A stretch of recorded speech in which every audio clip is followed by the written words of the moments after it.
Welcome again to the Wilson Center for the second portion of our session entitled Perfect Storm, ? Population Pressures, Natural Resource Constraints, and Climate Change in Bangladesh. Thank you very much to our three speakers in the previous panel. A wide-ranging and in-depth set of presentations that gave us a lot to think about, a deeper understanding of climate change in the South and in the North, in the rural and coastal areas, as well as in the urban settings. Very valuable, and we thank you very much. My name is Jeff DeBelko. I have the good fortune of directing our Environmental Change and Security Program here at the Wilson Center, and in this context being a collaborator and junior partner to Michael Kugelman and our Asia program colleagues who really have done yeoman's work to bring today's session together. As Michael alluded to, we've had the good fortune of partnering together on a range of programs, but often focused on South Asia and often focused on issues of climate change, environment, demography, health, and so it's a great pleasure to be doing that again and focusing on Bangladesh. Just a quick word, because we hope that we can continue these conversations after the meeting and outside the room. As you might have noticed, we have today's session that's both being webcast live and taped, so we urge you to guide your colleagues who weren't able to be with us to that resource that will be on the Wilson Center page, as well as the Asia Program website, the Environmental Change and Security Program website, Comparative Urban Studies Program website, and our associated content providers we have at the Wilson Center, such as our blog, New Security Beat. We hope you pick up some materials and can connect and continue the conversation that we're having here today. But why don't we get to that conversation? We have three more panelists, three more excellent presentations to look forward to, and then a discussion with a scheduled wrap-up at 5:30. We'll again have our Q&A at the end. We're going to start with Roger Mark D'Souza on my right. Roger Mark is Vice President of Research and also Director of the Climate Program at Population Action International. It's terrific to welcome him back to the Wilson Center. Roger Mark, someone we've worked with for many years. I hope you have taken the chance to pick up one of the publications that he's written for us that looks at integrated population health and environment programs broadly, and I think he is bound to allude to some of these issues in the region and in Bangladesh. In this case, I'll just do all the introductions first and then turn it over to Roger Mark. Samaruk Mohidin, do I have that close? Okay, thank you, is Executive Director of the U.S. Bangladesh Advisory Council, and she will speak second. And then finally, Philip DeCoste, who is the Food and Livelihood Security Practice Director at International Resources Group, will back clean up and focus on some of the food issues. So we're very pleased to have these distinguished panelists. And Roger Mark, we're going to turn the floor over to you. Okay, thank you very much, Jeff. Can you hear me okay? That was a very interesting session that we just had, and I was quite pleased to see that a number of the population issues came out. You know, I felt that each of the speakers mentioned population. We had issues like fight or flight, urbanization, density, population growth. Gender, not too much. That was one part that was missing. Of course, concentrations in coastal areas. So I want to start by framing some of what I heard from the speakers in the previous session and to take you to some of the ways that we have heard women in Bangladesh talk about these issues and what it means for them. And the image that you have here is from women in a village called Kandapara village. It's in the northwest corner of Bangladesh. And these women actually live on an island that's in the middle of one of Bangladesh's large rivers. And because they live on an island, they are very much accustomed to water. But what they have found is that recently there's just been more and more and more water. And they didn't anticipate it. There's just increasing flooding, and they're finding it terrifying, and it's happening to them without warning.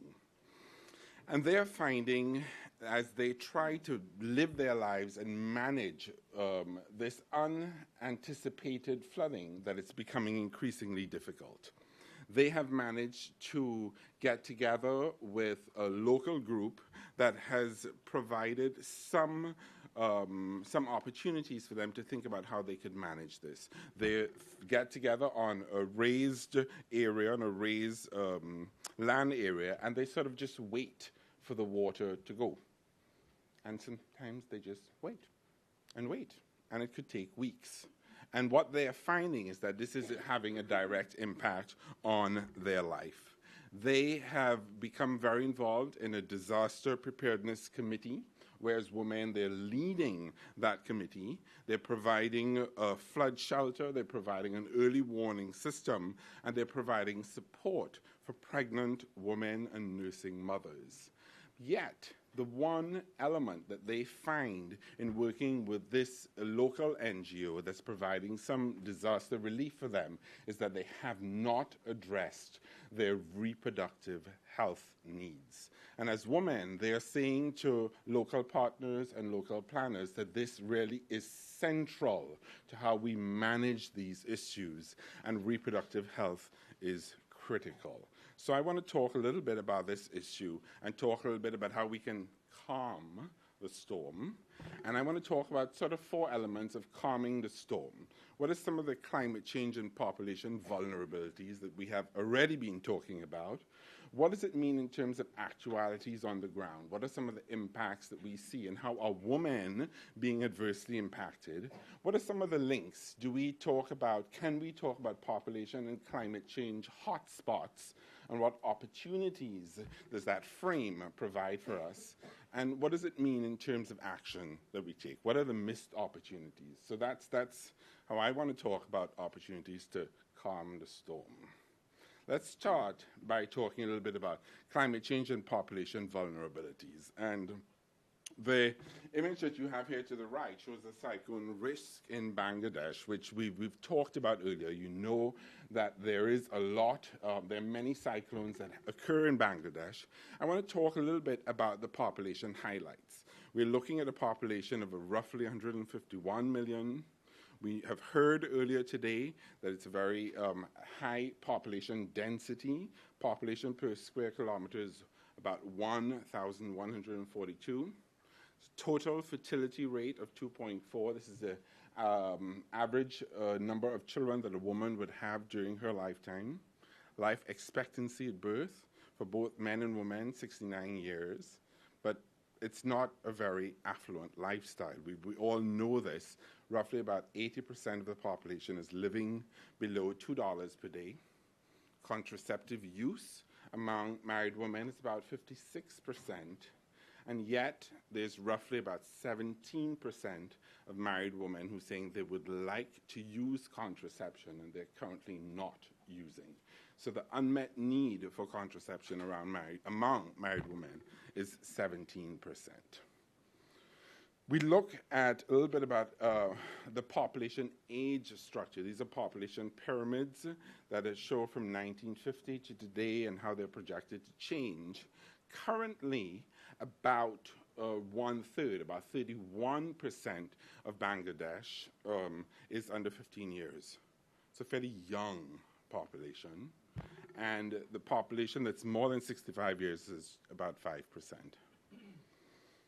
What does this mean when we sort of look at population variables and climate change? And we've talked a little bit about this earlier today. We all know that, and we've heard this repeatedly, Bangladesh is least developed country, least industrialized country.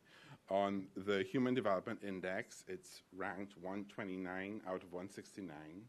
We had lots of discussions earlier today about the topography, what that means in terms of high rates of environmental degradation, how that interacts with poverty, what that means for disaster risks, what it means for drought, floods, cyclones. We touched a little bit on climate variability, and we talked a little bit about food security and clean water. So that's sort of the context. We know this, a number of challenges that are being faced. So what does this mean for women, both in rural and urban areas in Bangladesh? How are they impacted? A number of studies have started looking at these adverse impacts on women. At the level of the household, some of these studies have found that during floods, particularly when wells are flooded, girls' workloads increase. They have to walk longer distances to collect clean drinking water. After a disaster has occurred, They are required to get more involved in taking care of those who have been ill or left ill and injured, looking after their siblings, taking on extra responsibilities when their parents are no longer in the household and they have additional tasks. Parents may travel to towns to collect relief aid, leaving the girls on their own and responsible at home. And very often these girls are taking time off from school. And we have some instances after Cyclone Sid in 2007, many girls left to actually migrate to towns to work as domestic workers and in the garment industry. Most of them never returned to school. So we're looking at the gender element of these migration trends that we talked about earlier. There are also instances of sexual exploitation during disasters. Girls and NGOs in a number of surveys have reported sexual abuse in shelters as a major challenge in both rural and urban areas. And because of this, increasingly families are finding themselves unwilling to go to these shelters because they think that they are becoming increasingly unsafe. So very important considerations for organizations and groups and individuals like us who are concerned about disaster relief. Girls are sometimes left at home. They're unable to benefit from the services that are provided by these relief agencies, including reproductive health and rights services. They're no longer able to access these. And cyclone shelters typically do not provide separate dormitory rooms for men and women, nor access to separate safe sanitation facilities. So therefore, these girls are increasingly vulnerable. There's the phenomenon, of course, of early and forced marriages. Half of the women ages 25 to 49 in Bangladesh were married by age 15. Half of the women ages 25 to 49 were married by age 15. So as families strive to struggle, many of them are resorting to tackling poverty through a bride price, so they're willing to marry their girls off because it's a way to generate income. Bangladeshi girls consulted by the NGO Plan in one study reported that in the aftermath of Cyclone Sid in 2007, the number of early marriages increased. So because of this cyclone, this is a way to generate greater income. One interviewee reported that as many as 50% of the girls in school dropped out because they got married. So the girls stopped going to school and get married. So when you think of these differential impacts on girls and women, what does it mean? And how can we begin to conceptualize this and think about this in terms of a broader framework? What I have here for you is a global map that shows population and climate hotspots. The countries in yellow are countries that experience a high population growth rate and a high projected decline in agricultural production. So high population growth and high projected declines in agricultural production. If we take this one step further, and the countries in orange are experiencing a high population growth and have a low resilience to climate change. So this is a measure that's looking at a combination of social and economic indicators that together indicate how resilient those countries or communities are to climate change. Countries in red are the countries that have all of these three factors. So low resilience, increasing agricultural decline, so low agricultural production, and high population growth rates. And these are what we call population and climate hotspots. So we're not indicating causality at all, but just saying that there's some relationship here. When we overlook and take a look at this area and provide a connection to an unmet need for family planning, which you see provided by these dots, we see that there's an opportunity to think about meeting the reproductive health needs and contraception that women want in these areas. And we begin to think about what does it mean for connections and to what degree family planning services and providing access to those services can become an effective way to increase their well-being and the well-being of their families, and to what degree does that help increase resilience to the negative impacts of climate change. So ultimately, really helping these people to meet their needs, ensuring that that family planning is given in a voluntary way, helping them to meet what they would like. But it's interesting, you know, when you look at the climate change negotiations or the climate change models, or you look at the environmental agreements, population is mentioned, population is recognized, population is very often not explored, not addressed. Very often it's a missed opportunity. We have looked at the National Action Plan, adaptation plans of action that the least developed countries have produced. The number of NAPAs that mention that population growth is important is 37. There are about 42 of them. 37 of them mention population as being important. Only six recognize family planning and reproductive health as an important component of adaptation. Only two identify projects. None of these projects were funded. Now, we can deconstruct that. There are certain reasons for that. It's not necessarily a criticism of the NAPA's process. The process was set up in a way to not really recognize social programs. But the point is, there's an opportunity here. It's an opportunity that we have recognized for more than 2 decades now to invest in these types of programs that can really make a difference. And in Bangladesh, this is recognized. The National Adaptation Plan talks about mainstreaming climate change in national, sectoral, and spatial development planning. How do we move from this just policy recognition to action?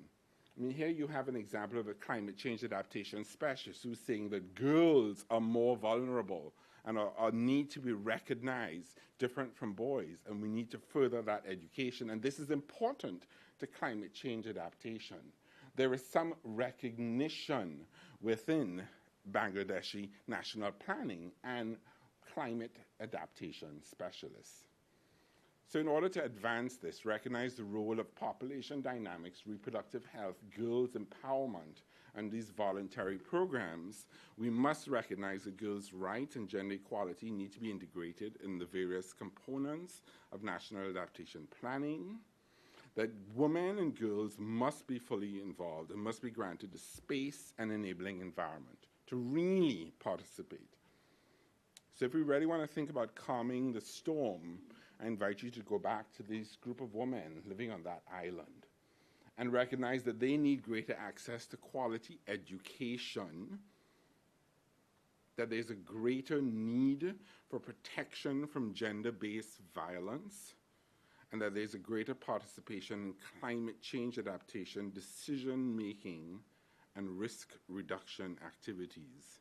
There have been a number of examples of family planning programs in Bangladesh that have been successful. You may have heard of the MATLAB project. It's a family planning project that has proven that family planning is a cost-effective investment. It's well known in Bangladesh, and the women who participated in this program, on average, had fewer children. Their children were healthier. Their children were more educated. They had improved access to water, and their children survived.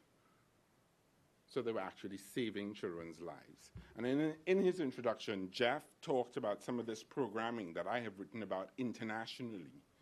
And these types of programs that integrate population, health, and environment have made a difference. They have increased food security.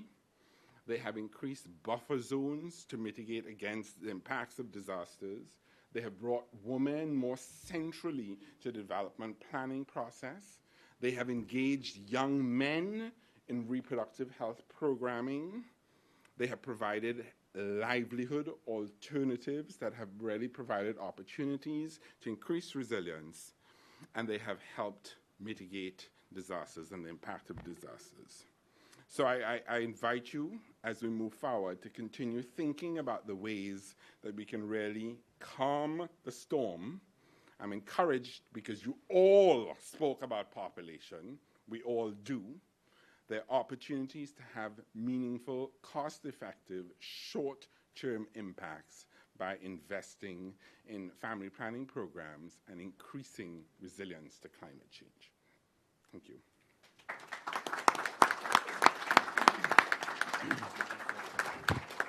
I also wanted to mention that if you found this information compelling, we have even more voices for you.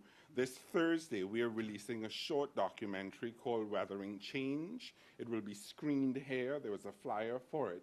But you will hear voices from women in Ethiopia, Nepal, and Peru talking about how investing in family planning and reproductive health increases resilience to climate change. So we invite you to come to that and expand this discussion beyond Bangladesh.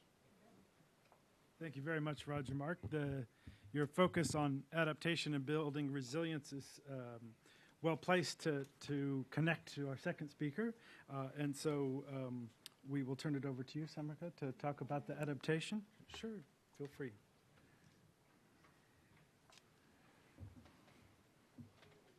I don't have a PowerPoint, so you're going to have to bear with my presentation. You've seen enough images for today, I think, to illustrate the point. I'm actually going to present a slightly different perspective, focusing on sort of the international community's response, which we've touched on a little bit before, and also specifically the U.S. response to climate change adaptation.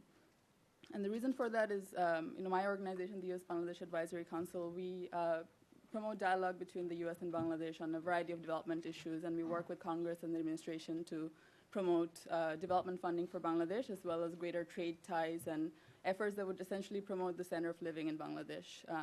So any of you here in the room who are part of the diaspora from Bangladesh are welcome to join our efforts in this in this area of climate change as well.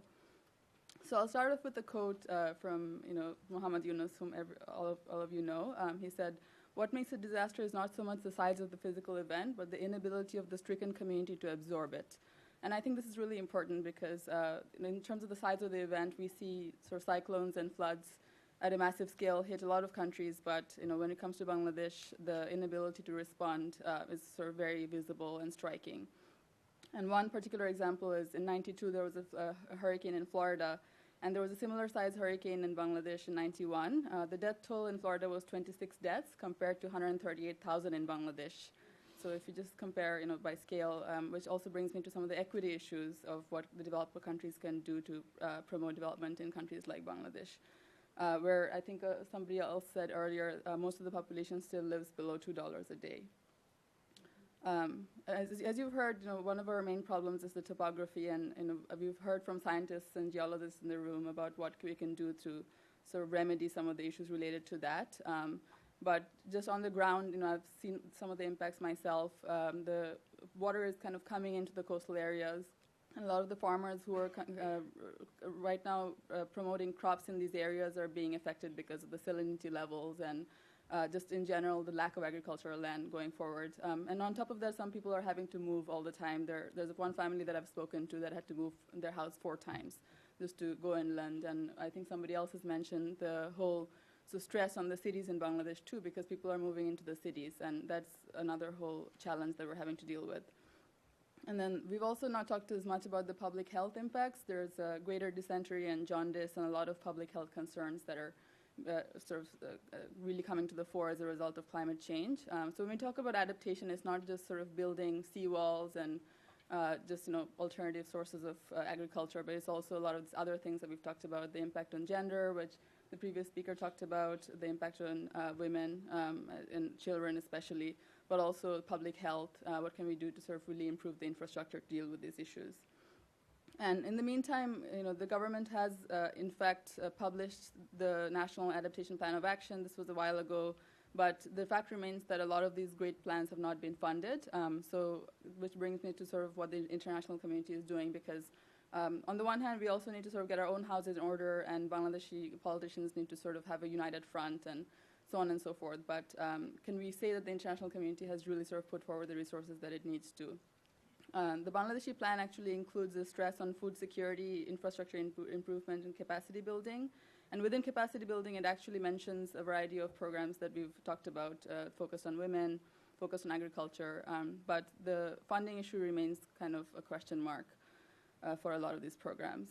And in terms of what the people are doing, some of the things that we've seen ourselves, there are some people who are resorting to community-based adaptation programs.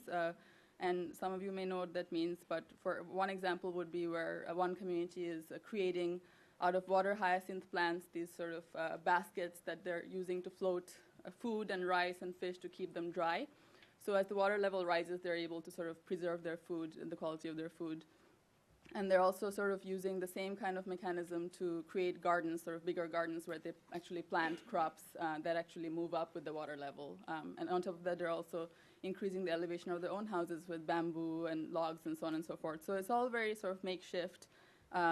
People are kind of coming up with very innovative solutions, and I'm always surprised by the tenacity and the creativity of these people. But I think all of us know that longer-term solutions are needed. The government needs to really step up. The international community needs to step up.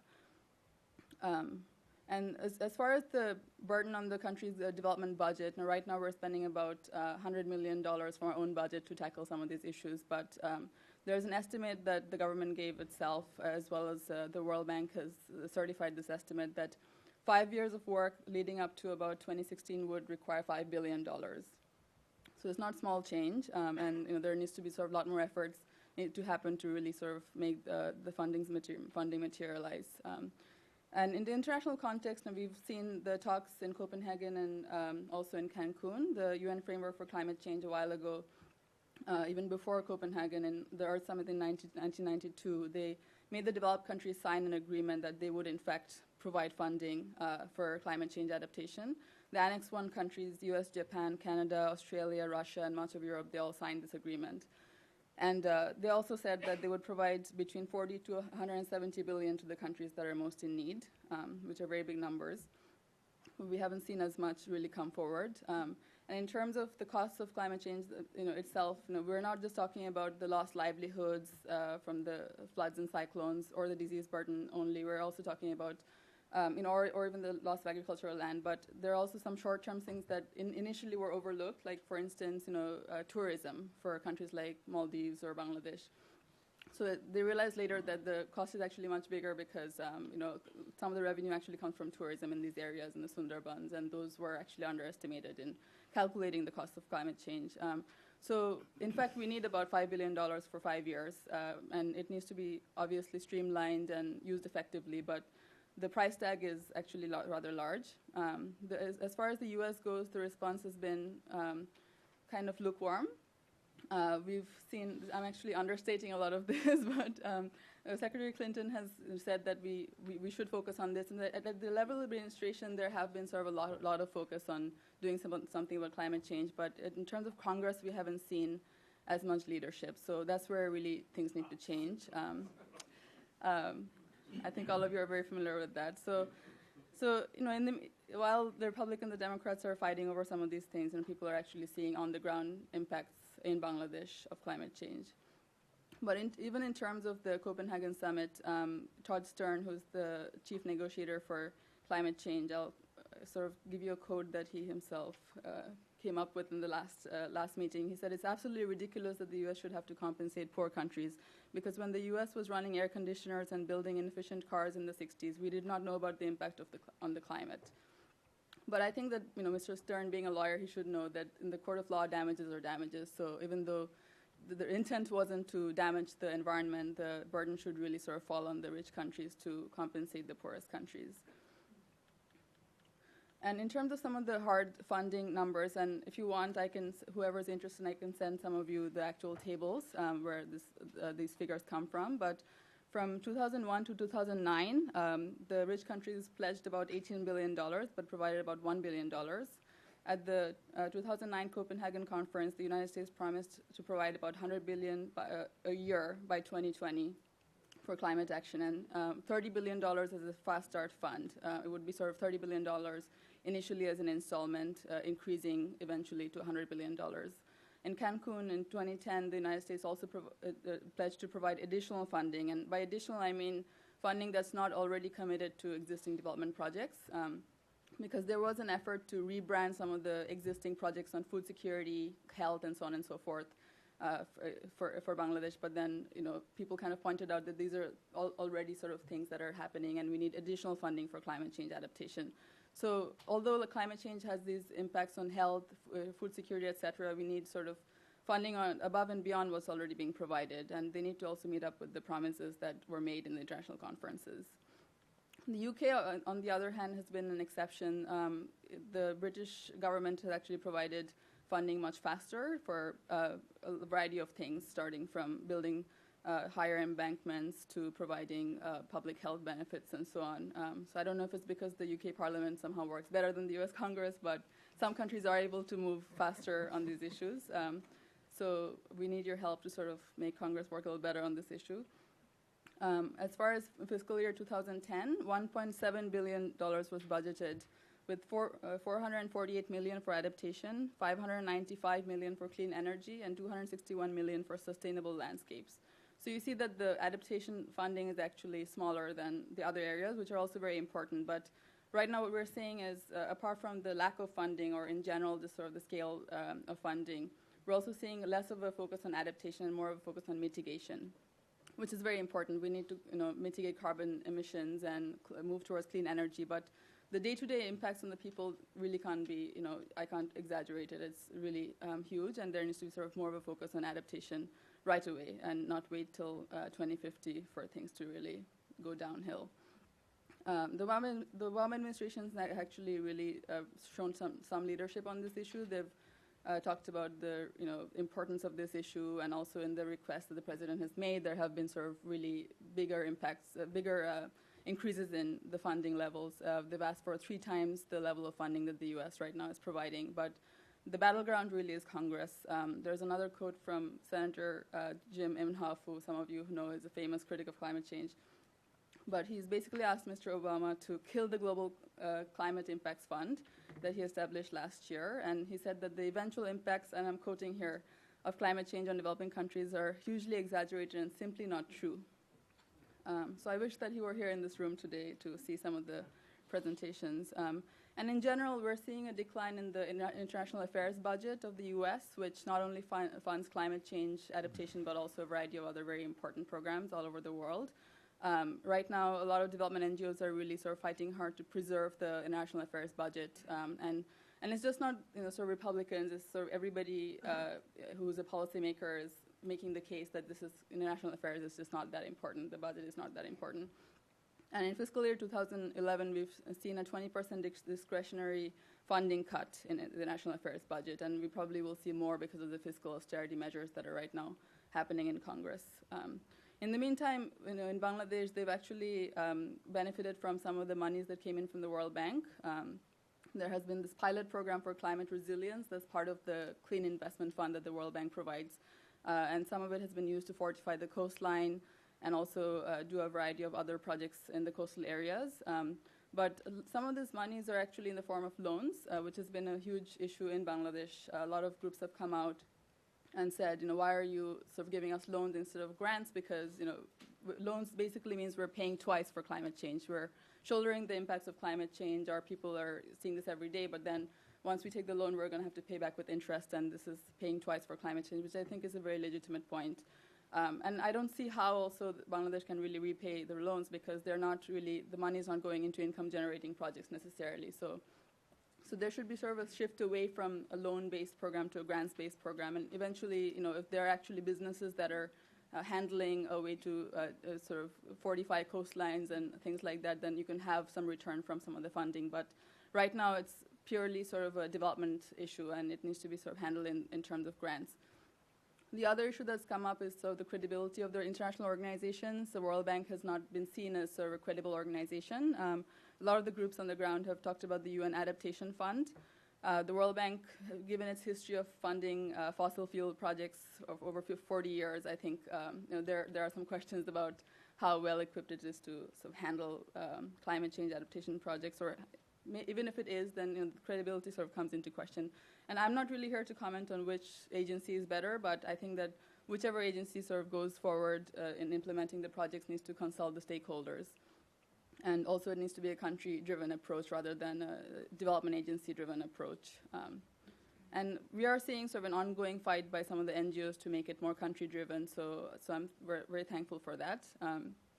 So just to sum up, what the U.S. should do, it should definitely increase the funding from its current levels, 1.7 billion or 1.9 billion, which was the latest funding request. These are not really sort of up to the mark in terms of promises that were made. If it's like $5 billion for the next 5 years, that's maybe over time, if they really remain with the 1.9 billion, they'll get there. But then over the longer period of time, you'll need sort of $40 to $50 billion needed for climate change adaptation impacts. And also the balance between the mitigation and adaptation issues. The clean energy is very important, and there's actually a lot of private sector and NGO activity in this area. So perhaps more donor collaboration to make sure that others who are funding the mitigation projects, they're doing their work, and then shifting a focus to adaptation, where governments need to really step forward rather than other actors. That would be very important. And there's very little awareness of what adaptation is. So I think everyone sort of talks about carbon emissions on the Hill.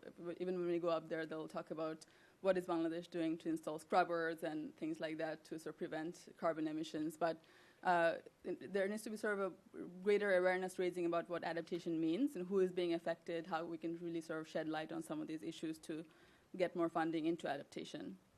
Right now, there's 80% funding for mitigation, about 20% for adaptation, if you look at the overall budget.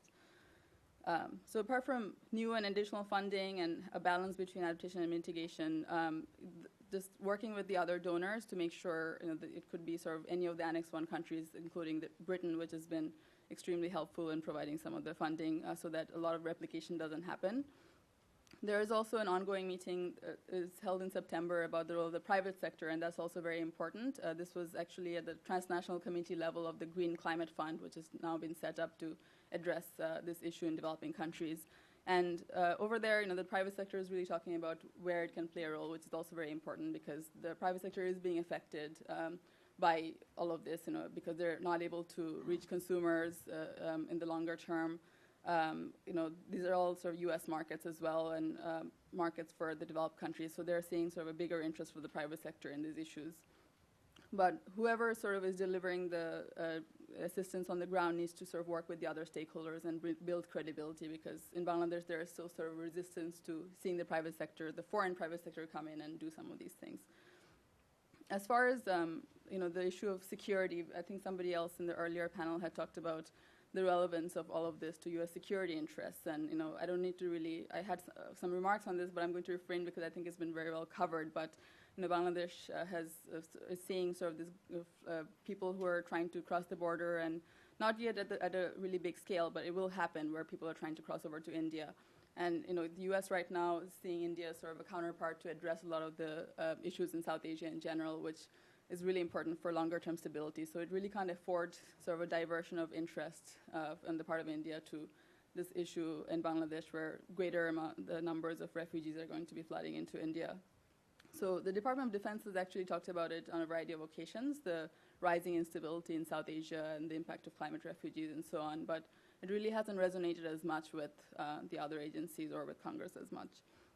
And in terms of the international affairs budget, if you look at the numbers, roughly $1 spent on international affairs is sort of counterpart to $12 spent on defense. So for every, for each dollar, there's $12 spent on defense. So the defense budget is huge, but this is also a security issue. And I think that the more we can do to talk about it as a security issue, the better. I don't need to really sort of say the U.S. doesn't need a big defense budget. You can argue about that, but in terms of whether it needs an international affairs budget, it does, and it needs sort of bigger investment in international development programs. So I think all of these issues are sort of things that need to come to the fore more in discussions about climate change on the Hill and elsewhere.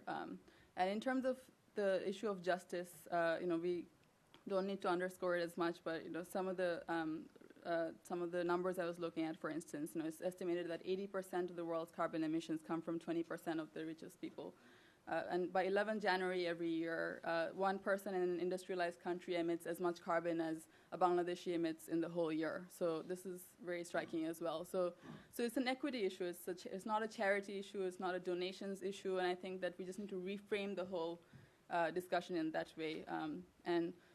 Apparently, 90% of the deaths, according to estimates, are going to happen in developing countries. It's not going to happen in the developed world. So deaths, as well as sort of the other impacts that we've already talked about, and we can't really put a number on the people that are going to die from the impacts of climate change. But the other issues we have quantified, and we've seen that the numbers are huge. So just to sum up, the government here should do its part. The government at home in Bangladesh should do its part. It should keep the stakeholder engaged, work with NGOs, private sector, the people who are actually being affected on the ground to see where the priority areas are, collaborate with the donors, and also make sure that the agencies actually dispersing the funds and working on the projects are also doing it in a very streamlined way. So I'll just end there and look forward to your questions. Thank you.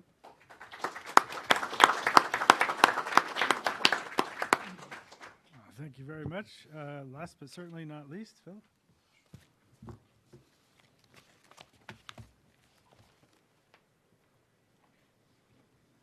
Isn't it nice to have a non-PowerPoint presentation for once? Back to the old way of doing things. That said, I'm going to give you a PowerPoint presentation.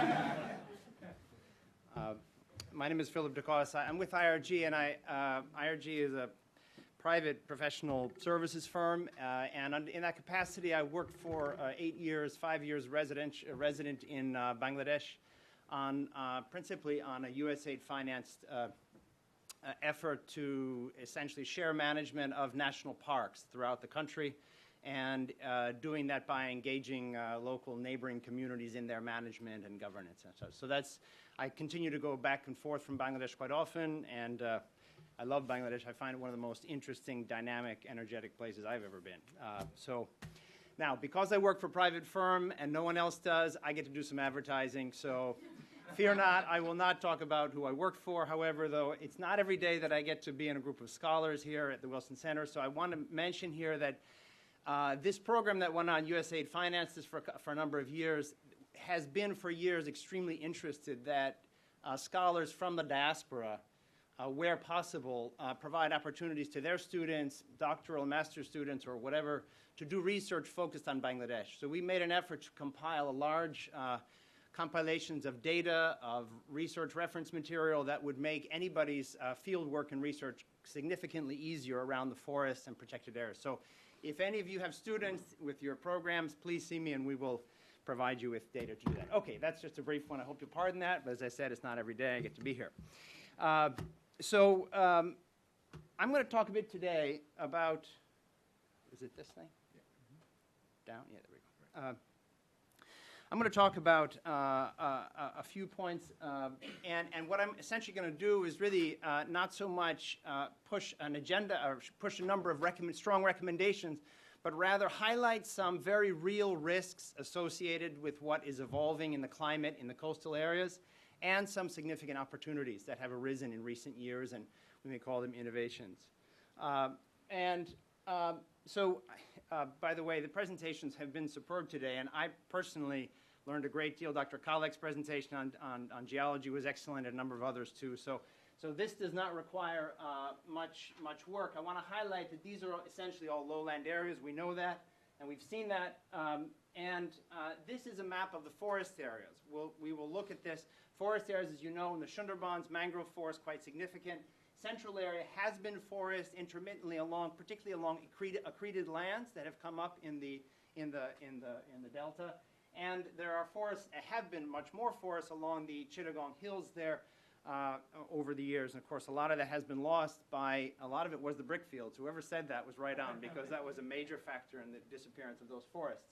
Now, in terms of coastal protection, we heard about the polders, or basically the physical, this is an open water, I think, protection, but we have polders, we have open embankments, and the other thing that has been conceived to protect coastal areas or protect from climate impacts have been coastal forests, and we'll talk about that a little more, but those are the two major physical interventions to protect. Can you hear on the microphone there? Is that okay? All right. Protect coastal areas. You've seen this. I think I'm the third person to put this map out today, so I'm not going to talk about it. But the message here is watch how the dark green moves up and a light yellow moves in. That's really the only thing to see. As we go from 73 to 97, the green is shifted up. Now, and we're going to talk about how that's significant for food security and livelihoods in the area. This, I want to talk a little bit about concentration and poverty, because there are some very big trends, and you don't hear about them very often when you hear about what's happening in the coastal zones, particularly as relates to climate change. As this land has become more saline, there has been a very gradual, over the past 20 years, a very steady evolution out of land, out of agriculture, and into shrimp or other water-based activities. This was taken from Chanpai, which, as many of you know, is just north of the Sundarbans. All of these lands you see here are essentially privately owned, and over time they have become increasingly owned by wealthier households, by folks with connections to politics, by other wealthier households. So what you see crowded into the smaller areas are generally people who do not own or have access to this land. They may work on it, but historically they're having less and less access to those lands. And this is a process that is taking place across much of the saline areas along the coastal regions of Bangladesh. Now, if we zoom in a little closer, what you see is the general makeup of the households, and this again applies throughout much of the coastal areas, is small household, very likely some access to a very small pond, and some way of producing either a home garden or some other small amount of activities. They may work in the nearby as laborers in the either aquaculture or shrimp culture areas, or they may go to some local, whether it's the Sundarbans or some other forest or some common property open water area where they can have access to resources. But that's essentially what their livelihood is. Now, I shot this a couple months ago. This is a gentleman working his very small pond here. All of the land you see out there, he has no access to. And this is very much, it's not a static shot. This has evolved over the last 20, 30 years, increasingly. More concentration of land with more, with political access, and increasingly marginalized households. Now, if you look at it in a statistical presentation, this is from 2002, a DFID study. What you see here, the key thing is this increase right here for what they call landless 2 or landless 3. Essentially, these are extremely small family properties with a very small amount of land, 0.2 hectares, so they might have just enough for a pond, a house, a residential facility, and possibly a small garden. Very little beyond that. That population, this is Bangladesh statistics, but these statistics apply also in the southern, the Delta region. So you are seeing increased concentration of ownership. You're seeing larger numbers of landless, or they call near landless households, concentrating with, at the same time, increasingly saline soils. So that increase in shrimp and such is not just, you saw the saline soils go up, shrimp and other water-based activities are easier to do, they're better to do, so rice has gone down because of that, other things have come up, and these households are increasingly marginalized. And although I was asked on Thursday to do this, so I didn't have a chance to get nutrition data, but we know from groups looking at these areas, nutrition is declining as households are getting poorer and more land marginalized. Now, the context here is in a number of areas along the coast where there are forests, and this is particularly near the same Chanpai area, you have forest blocks and neighboring high population density households. Here's another shot from Sharonkola. This is Sharonkola here on the east side of the Sundarbans, and this is the Sundarbans here. Now, this forest is particularly well preserved, and we'll come back to that as how that's happened, but you see very high population density households here. I'll mention about that. What you've also seen, there was a study done recently by Professor Nabiul Islam at BIDS, extremely well done study, and what he did is he measured the income to all levels of the value chains of all products being extracted from the Sundarbans, from wood products to the really significant ones, which are fisheries and fisheries-related products. And what you see is the income capture for those, the collectors, of course, are those living in the area and going out to actually get the small boats and bring their shrimp fry or whatever it is out of the Sundarbans. The collection of value from those value chains is predominantly from people who live in Khulna or they live in Dhaka, or they live in Chittagong, and they're absorbing the large amounts. And this is a progressive thing, increased concentration by wealthier operators. Population density, just to link us back to where we are here, this is 700 to 1,300 people per square mile in these areas. So not as highly populated as further north, but still, these are very dense areas. Now, what I'm going to talk about a little bit today is compare two things. I'm going to compare the way this forest has been managed. Actually, I'm going to call it governed, because talk about the difference in those two words. This forest this ecological zone, as opposed to the estuarine zone and the eastern coastal lowlands over the last 20 years. There's been a big difference in what's happened, and I think that lets us know a little bit about some opportunities that have arisen. Those coastal forests on the east, essentially there was some very visionary folks in the 60s and 70s that realized that coastal afforestation would be one way, particularly along these newly accreted lands in the delta. They could forest them, the forest would come up, they would provide stabilization in the case of climate change, and quite a significant amount, over 40 years, of money was invested in those coastal zone forests. However, the management of those forests was exclusively Forest Department. There was no other beneficiary. There was very little beneficiary from logging, nor was there anybody that had any role or benefit to get from them. Over time, half of what was planted has now been either cut down or disappeared. And for any of you that know the story of Chokeria Sundarbans and that 7,000 hectares of mangroves that was completely ripped out and put into shrimp culture, or many of the forests on the east, this has been a very common occurrence of losses, and part of it is because of the way they're managed. I took this out because this was written actually by a former Forest Department senior officer. And this story is the story of how the loss of significant amounts of those coastal afforested areas have taken place. Local deputy commissioners or people from the Union Parishad, other members of local government, local commercial operators make deals with the poor to go essentially and cut down the forest, take the timber, inhabit the land, and then what happens is, per the 1927 Forest Act, you can reclassify, actually you declassify reserve forests if there's no longer trees on it. If it's been deforested, you can make a petition that it gets reclassified as what they call kosh land. So you cut it down with using some poor folks to do it, and then you petition the declassification, and suddenly the land is open for access and private ownership. And that has happened over and over again throughout the coastal areas. Now, let's compare this to what's happened in the Sundarbans on the west side of the coastal zone. You know the general characteristics, and some of these are key. It's a World Heritage Site, and it's very large. I want to highlight that two things. One is, for obviously all of you in Bangladesh, you know this, but the Sundarbans has a very significant place. It was significant during the Liberation War. It's significant in the culture. It's significant in the song and poetry. It's very significant from a cultural point of view. And so it has a place. It has an identity as a forest that the rest of your coastal forests simply don't have in the same way. It is also home in the immediately adjacent areas in what they call the Sundarbans Impact Zone to 1.1 million people in the immediate buffer areas of that forest. So it's highly populated in the surrounding areas, and it's generally poorer than the country as a whole by using head count ratio statistics.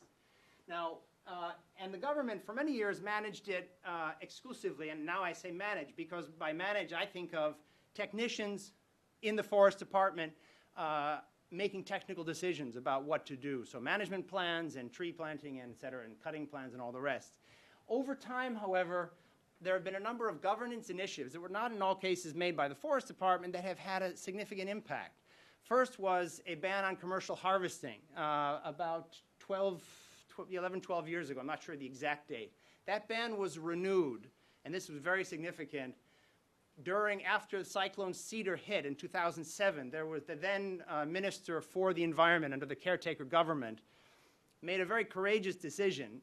He enforced the continuation of that ban on harvesting after Cedar fell. Now, for anybody that knows the history of the cyclone in '91, when Cyclone Gorky went through in '91 and destroyed large areas of standing timber on the hill forest there, A lot of commercial folks went in and petitioned the government to say, we really need to clean up that forest. There's all kinds of dirty timber in there. We got to get it out. And essentially what happened is large areas of those coastal forests were heavily deforested and are only now, in some cases, beginning to recover. That was avoided. Politically, the decision was made not to allow that to happen. That has been very significant. The other one was the eventual closing of the Kulna paper mill, which used primarily geva, I think is the name of the tree it used for its production. Although it was a very non-operable, it was non-economically viable mill, its closing too reduced opportunities for folks to go into the Sundarbans to take not just geva, but whatever else they could take out, shundri and all the other species. And then finally, this has become more and more in the press. It was already well-known, recognized, and loved, but it is in the press all the time. And there is an increasing body of members of the civil society who have written books about the Sundarbans and go and study in the Sundarbans. Tourism in the Sundarbans has gone up. So it is much more in the attention of the society. So as it has evolved here, there are a number of other things that have taken place. There was a large program that raised attention to it. There was an ADB program. It eventually closed.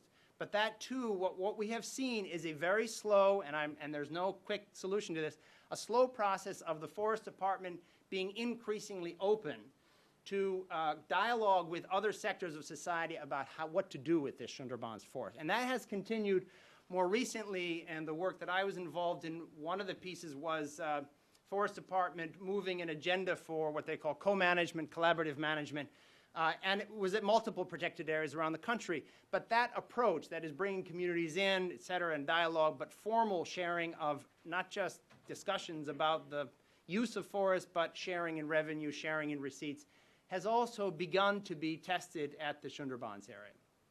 Now, what does it add up to? Read this backwards, don't think forwards, go that way, but this is data that was completed. It was just put out a month or two ago, and it's very significant.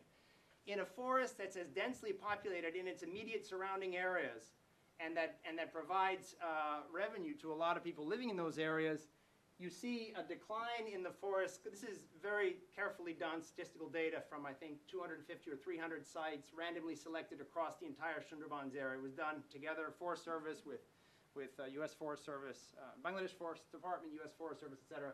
So this is very reliable data. It's scientifically collected. And what you see is the Sundarbans is essentially coming back. And that is a very significant story. That forest should be regenerating now, where other forests have been declining over the last 20 years, is a very significant story. And it is due in no small measure to changes at the Forest Department, as well as changes in civil society, as to how it has been governed. It is now governed more than it is managed, and that is the significant change over time.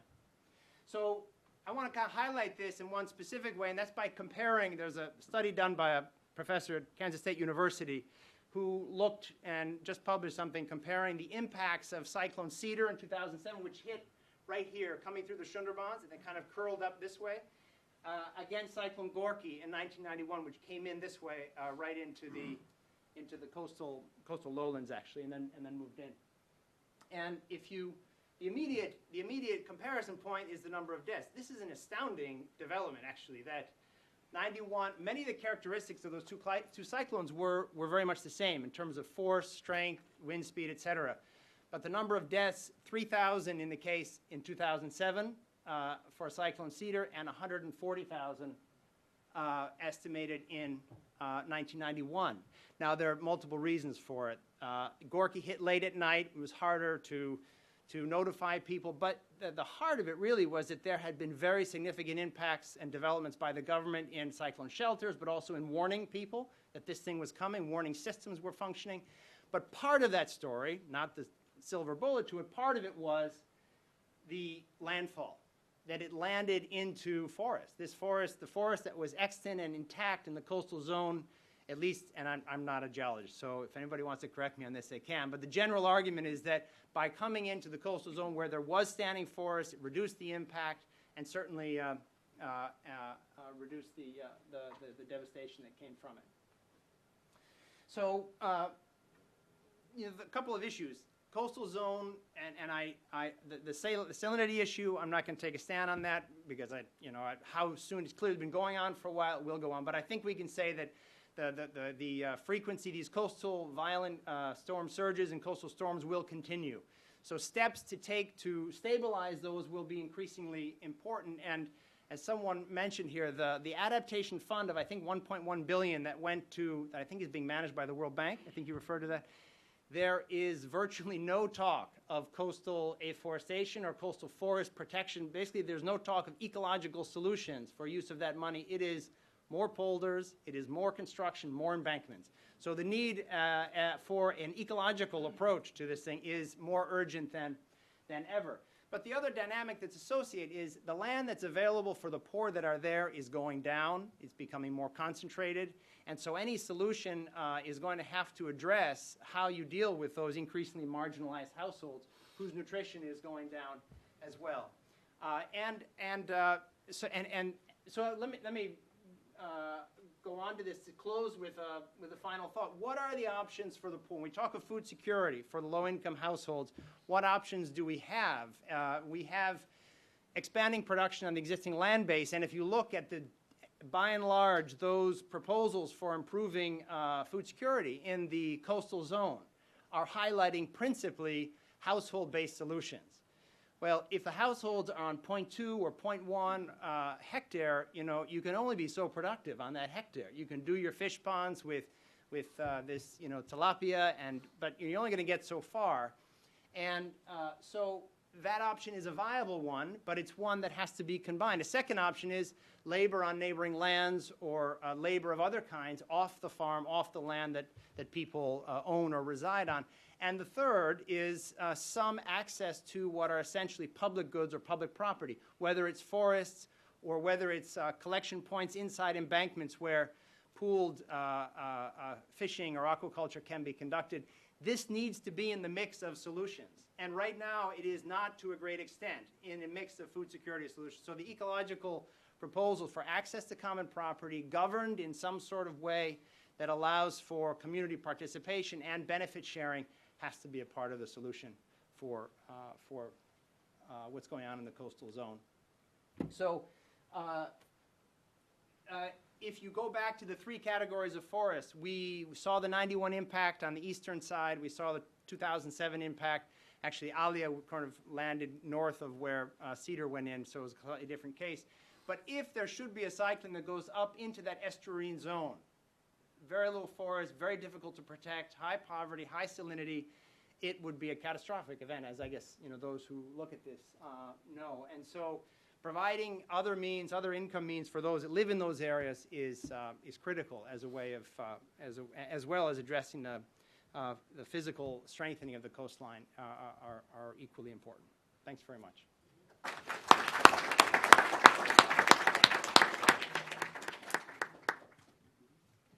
Well, thank you very much, Philip, and thanks to all three with presentations that were different yet connected in very important ways. And of course, plenty of drawbacks to our previous panel. So now we have the opportunity to have some discussion. Remind you that because we're taping it, we need you to use one of the microphones that one of my colleagues will bring to you so that you can identify yourself and pose your question so the folks online can hear it as well. Who would like to kick us off? We can start perhaps down here, and then we'll collect a few maybe. Okay.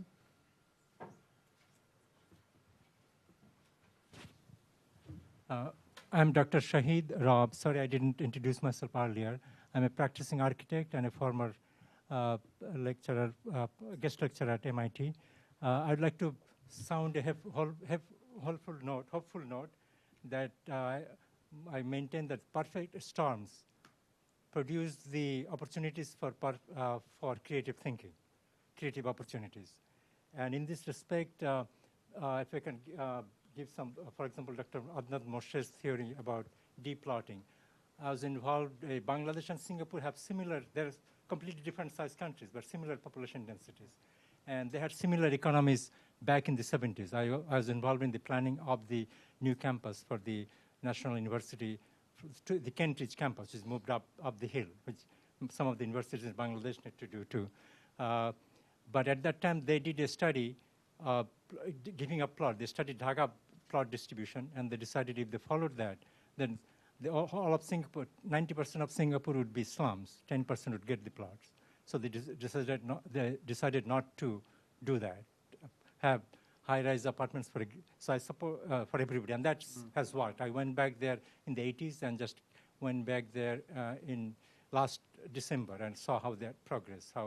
And in fact, it's happened. One of the students in the university that I planned treated me for problem. But that supports that things can be done if we have the political will and and we know the solutions. What I want to say, one discipline that we do not have here, we need social psychology engineers who can change the thinking in Bangladesh, who are the powerful and rich to see that their well-being is aligned with the larger well-being. Terrific, thank you. I think the gentleman right next to you also has a question. Thank you. I'm Dr. Osman Farouk. I introduced myself in the earlier session. On the population issues, I would like to just clarify and point out some of the linkages. The total fertility rate of 2.4 is much lower than what it was before. And I would like to identify the primary reason for this is women's, girls' education, you see. You talked about gender issues. In the 70s, only about 20% of the girls went to school at the primary and secondary level. It's now over 55%, nearly 55% on the average in many places.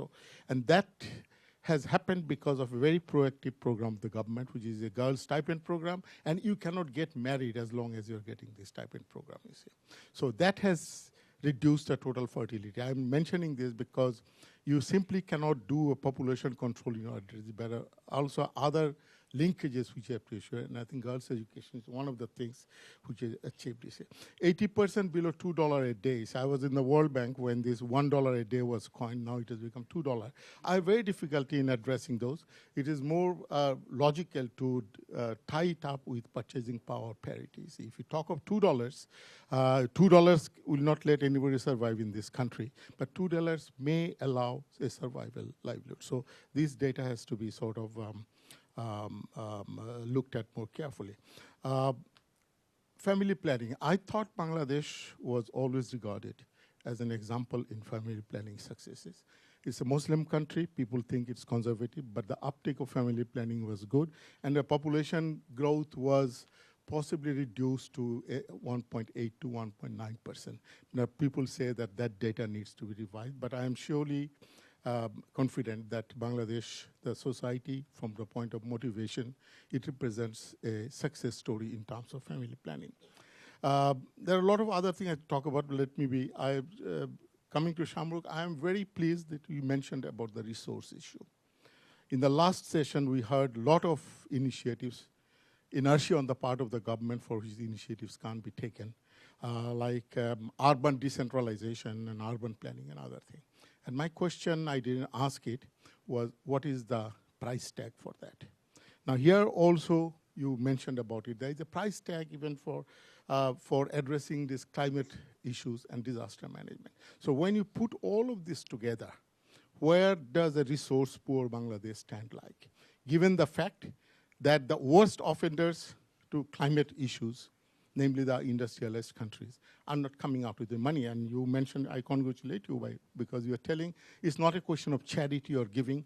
It's a question of indemnifying the sins that the highly industrialized countries have done, you see. So with this resource constraint, how a country like Bangladesh, highly populated, the density of population, where you have to address the question of food security, you see, which Bangladesh has done quite well, as it has been self-sufficient in food for many times, many years. In the 70s, the total production was 9 million tons of food grains. Now it is close to 30 million tons. So you have to address the problem of food security. You have to address the problem of poverty. You have to address the problem of urban poverty and slum dwellers. You have to address the problem of inward migration, internal migration. And plus, on top of it, you have to address the problems of population growth and everything. So what is the price tag for all of this? None of them have given me an estimate, but I have estimates of those. It is beyond the resource capability of a country like Bangladesh, unless you prioritize. What do you prioritize?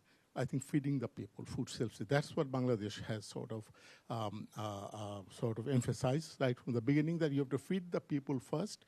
In the 70s, there was a famine. The country was known as a basket case. You have come out of that. You have become a self-sufficient. Now possibly is the time to integrate the other considerations, which is climate change, population issues, and all the very, very genuine issues that you have mentioned in here. But there is a resource issue, resource constraint. If you think that people in Bangladesh don't understand what the issues are, then I'm sorry, you're wrong. If you think the politicians are so bigger, by the way, I have lived in this country for 25, 26 years, working for the World Bank. I don't think the politicians in Bangladesh are much worse than the politicians in this country. Much worse. Now, if you think of the problem, you see, how this country is grappling with the problem of the financial meltdown here, of employment. You have 15% employment. So when you take into task a small country like Bangladesh as to not being reacting, not being successful, not being proactive, please also look inward and see what a highly developed country like United States of America have done to address its problem of reduced employment, reduced income.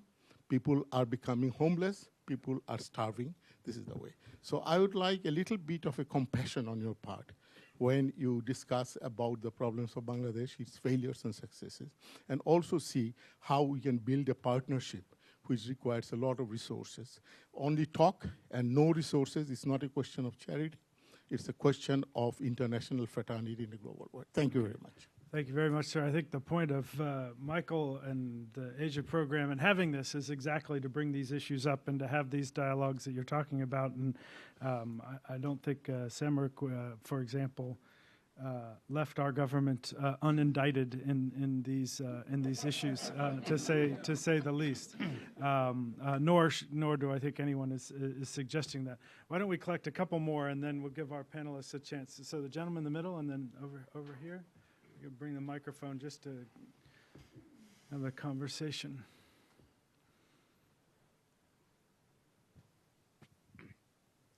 My name is Marcos Arevalo. I just returned from a couple of years working in family planning in Bangladesh. It's just kind of like a bell of alarm. As you pointed out, for women or families to use family planning, they need to want to use the services. But the Bangladesh family planning miracle is risking coming to an end. Family planning services are less and less available.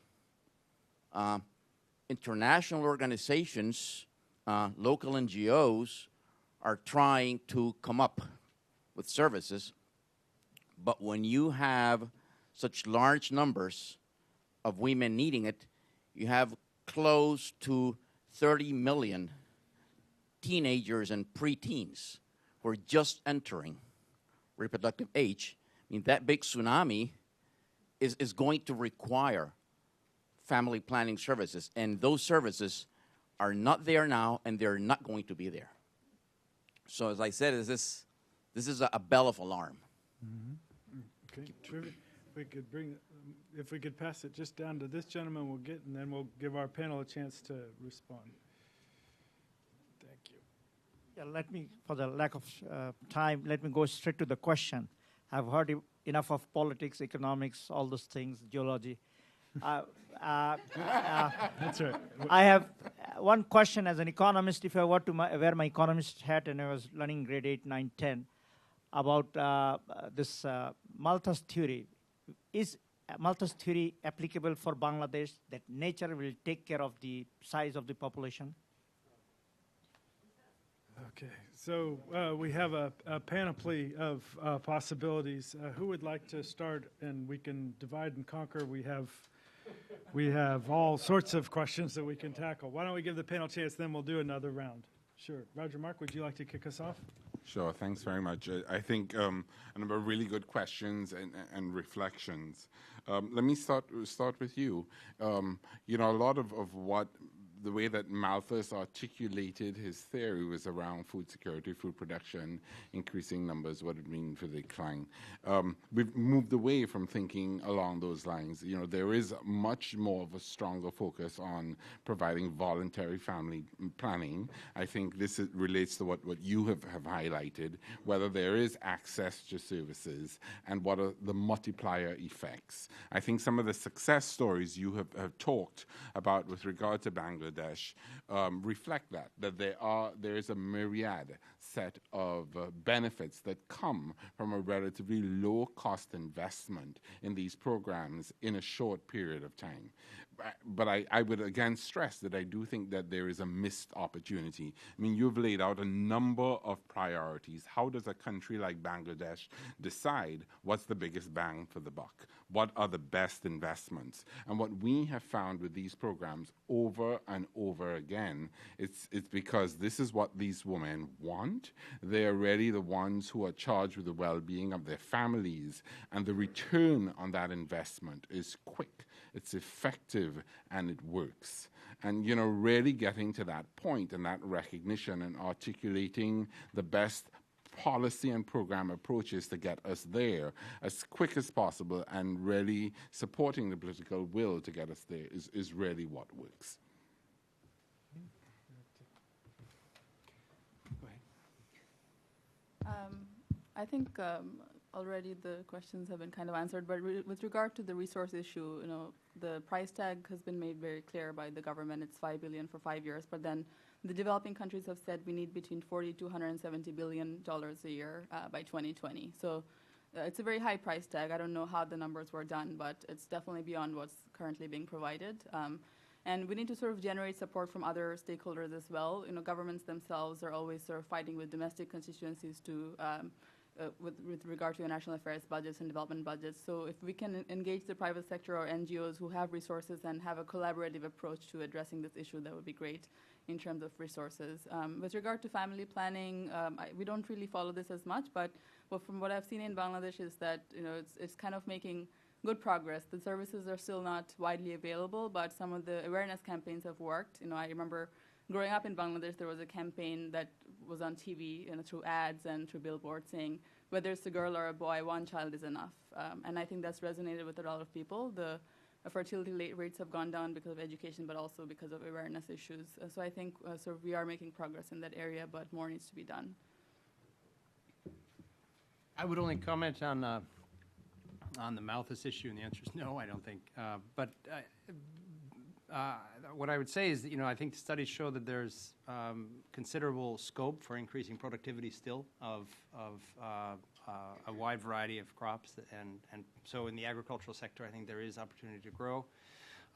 And clearly, Bangladesh has been extremely successful in creating other employment, whether you like the salary levels or not.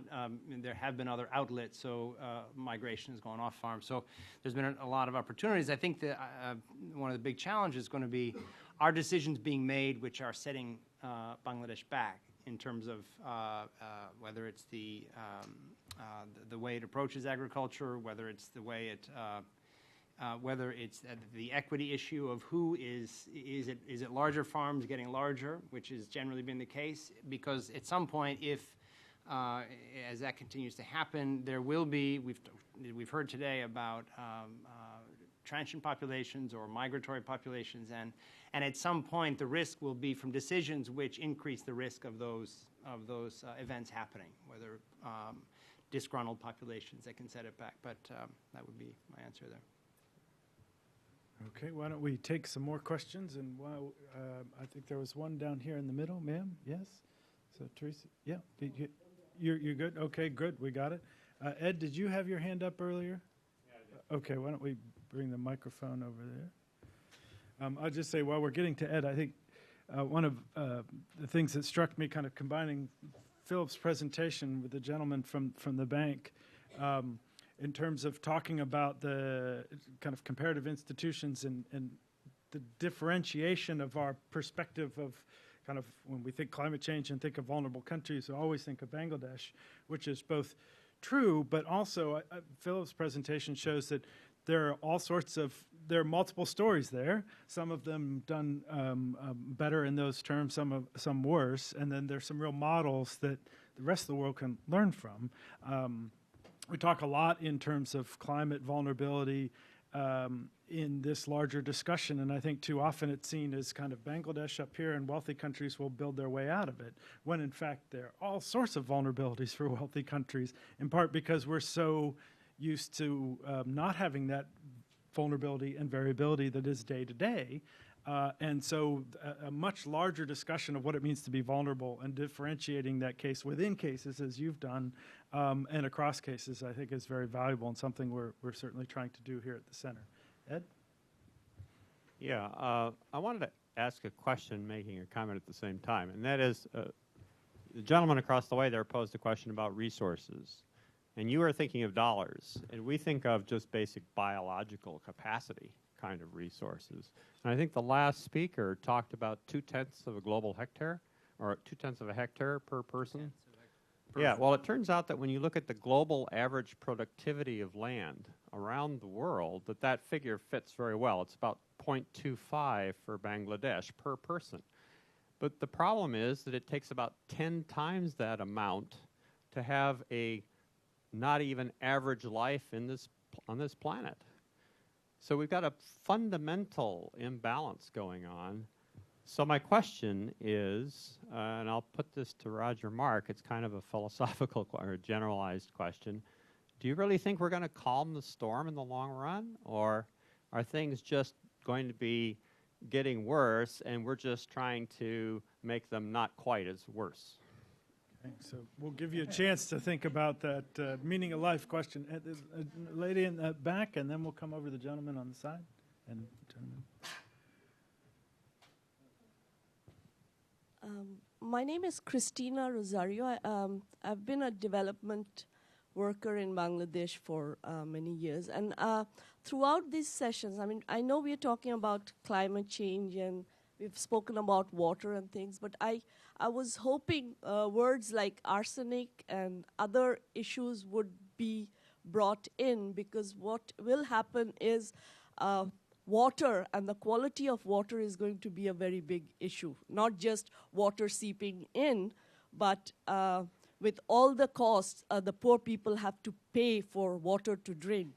And we will, with these, we will also have a newer kind of disease manifestations with what Dr. Adnan Morshed said. With the quality of air, we will have newer kind of diseases, and with the quality of water, there will be dermatological problems and other kinds of things. And when we talk about issues that might happen, I guess we need to bring those in the fold. Otherwise, maybe like arsenic, which I know a lot has been discussed, we will probably go away, and then we will suddenly say, hey, we didn't realize this would be there, and we didn't think about it. So I hope in future discussions, these issues are also brought in.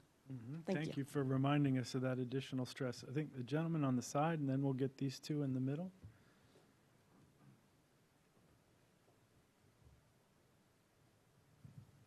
Thank you.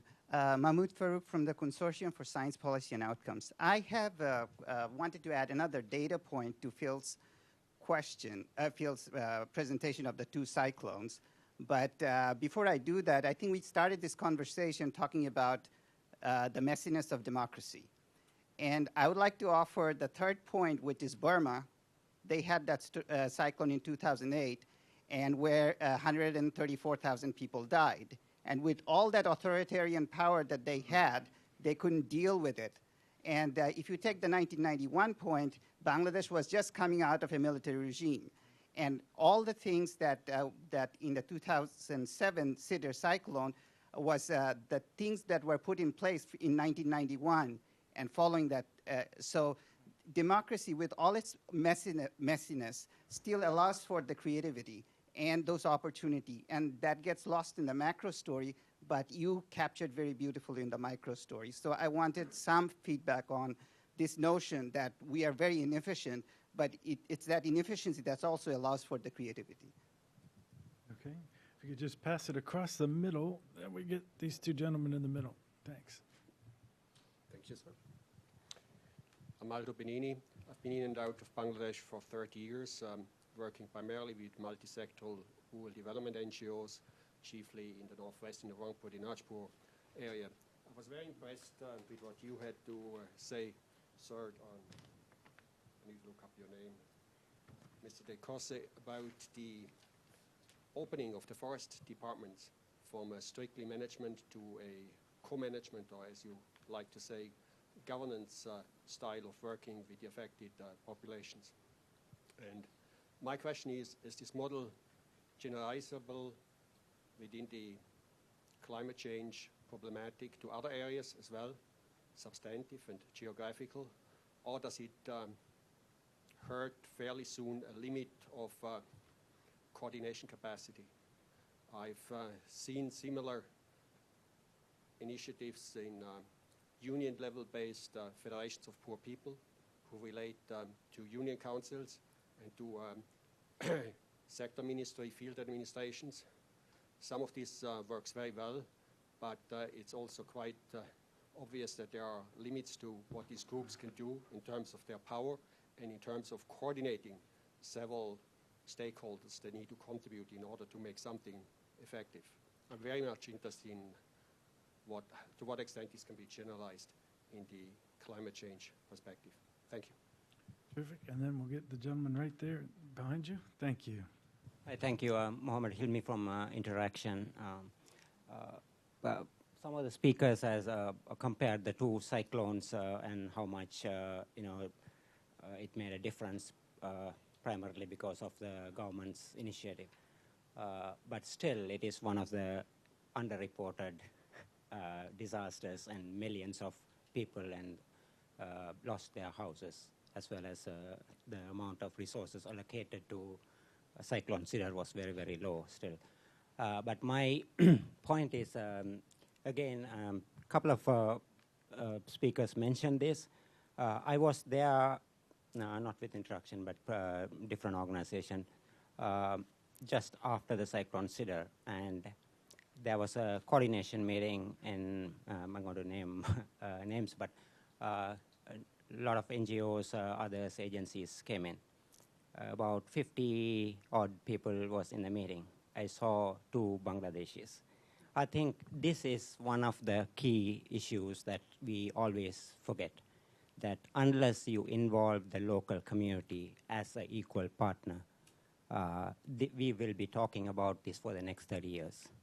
I think I know a lot of agencies still work with them. I'm not denying it. But in key planning, because if you take Bangladesh disaster response, there are millions of Bangladeshis has responded to disaster and have experience and capacity. If we don't involve them as a key partner in planning, especially like a disaster like Cyclone Sidr, I know that's my point. So.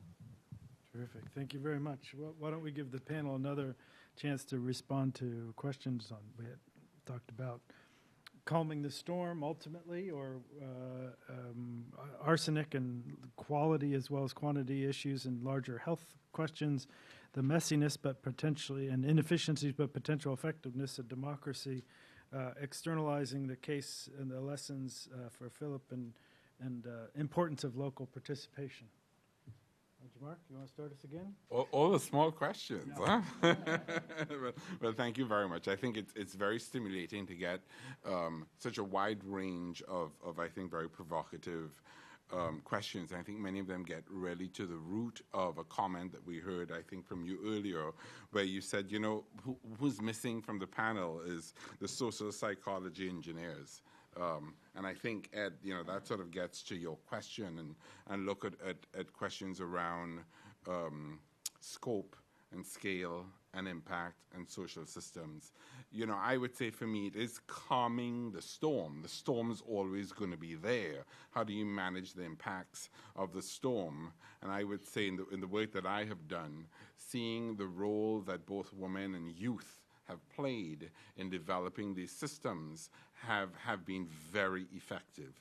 But once again, I feel that that has occurred primarily at the household or community level. And I think this is what Philip also mentioned earlier.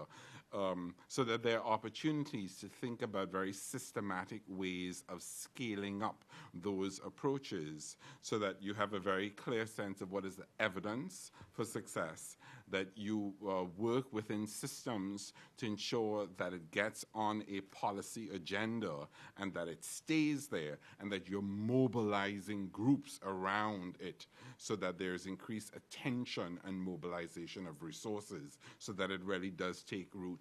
And I think this gets to your comment about local involvement and really having local communities be drivers of that process.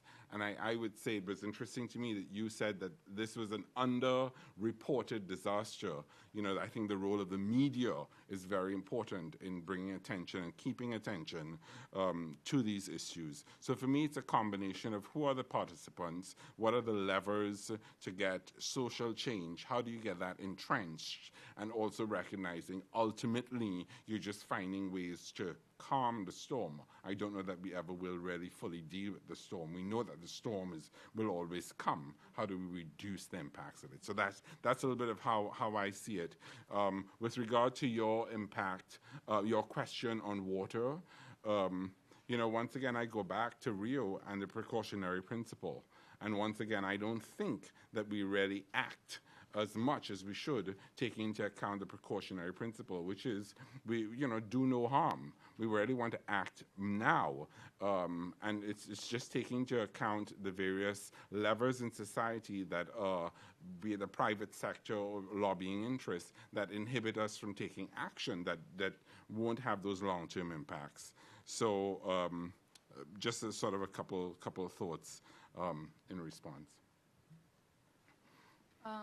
Just, I guess, to add to that, I'm not going to address all of the points because some of them were actually made to the other speakers, but with regard to the issue of democracy and creativity, I think when you have a big disaster like a cyclone or a big flood, we see sort of more of an united front with regards to the government, because people do notice when there are lapses in responding. So whether, you know, it's one party or the other, they will sort of do something to address that. But when it comes to longer-term issues, putting in place programs that will address the longer-term impacts of climate change, that's where we really need much more collaboration in a democracy. The two parties need to work together in any country, you know, to have longer-term plans really work out well. So there, I think, you know, much more work needs to be done just to make sure that they're not sort of the plans that are put in place that are reversed by the next government when they come to power. So I think that's where the messiness really sort of kicks in a democracy rather than when the actual disaster takes place. And with regard to the local stakeholder consultation, you know, I've kind of addressed that a little bit in my remarks, but we can't really talk enough about the importance of that. And, you know, that room needed to be much more filled with people who are actually dealing with the problem rather than just the donors. Just a few comments. One is, I mean, on the water issue, it's the first thing people say, particularly in the coastal areas that we have worked in, is clean water. And I think we are seeing that there's a lot of innovation that's going on now in techniques, both traditional methods of doing it that are being managed to ensure fresh water is available in what are now increasingly saline areas. But it is the first thing people ask, so it will remain a high priority issue. I hadn't actually thought about the Burma case, but that's a very interesting example. I guess you raised it, and I do think there was, as you said, when a cyclone happens, governments are expected to respond, and I think the fact that there were the democratic structures in place, I think government was extremely responsive. And I know someone said that they went to a meeting and it was only, you know, there's only one Bangladeshi at the meeting, if that's what you said, but I think what we saw, and again, my optic was sort of primarily through the forest and through the forest department and that sort of thing, was in fact that it seemed to be that all sectors of the government were being mobilized to respond to that at pretty much every level. So it was in fact a very interesting example of how representative governance, at least responsive governance, needs to respond, especially to those things. Now what happens after is maybe something else. On the Mr. Panini, yeah, on the collaborative governance, you know, is it a? I mean,